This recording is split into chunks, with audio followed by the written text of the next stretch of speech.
Welcome to this talk. Now I want to bring some important information coming out of Japan, which seems to have a greater openness than other countries that could be mentioned to being aware about COVID vaccine harms.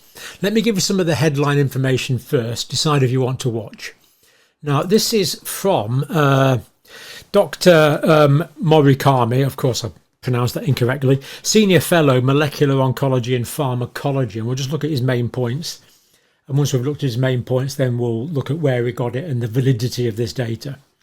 The more doses you get, the sooner you're likely to die. Talking about COVID vaccine doses, of course, direct quote. Now, these, of course, are all from basically Google Translate, AI translations, with no reason to assume they're not accurate. And we believe they are accurate, actually. They have been verified by Japanese speakers. The more doses you get, the sooner you're likely to die within a shorter period. So what he's saying here is if you have more doses, excess deaths occur more quickly for people that have had more doses of mRNA vaccine. I mean, this kind of data that's around now and the fact that these vaccines are still allowed to be used is just incomprehensible now. Regulators are going to have to answer for this sooner or later because it's just preposterous now, in my view. So the more doses you get, the sooner you're likely to die within a shorter period. Among the vaccinated, death peak emerged especially between 19 and 120 days post-vaccination. Now this seems to be the time, sort of 3-4 months, 90 to 120 days post-vaccination. Now, of course, doctors are very much aware now of the risk of myocarditis, for example, myopericarditis, occurring typically a day to a week, typically, after vaccination. So when it's been 90 days, 120 days, they've kind of lost interest and don't make the link anymore.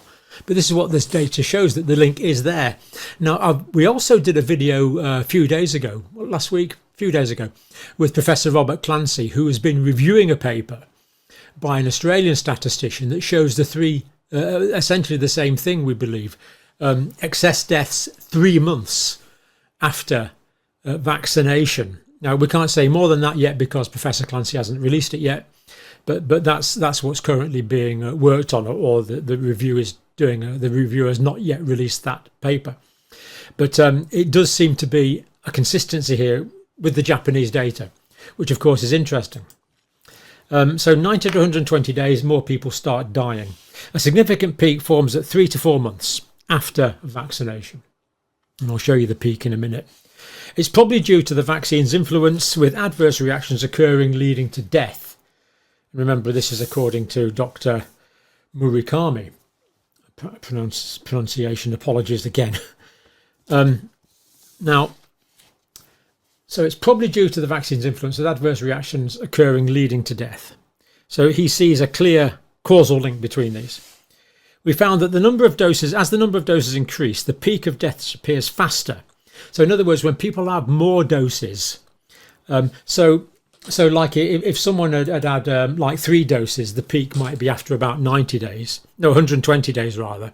But if they had 4 or 5 doses, the peak in deaths would be earlier, maybe about 90 days. That's what he's saying.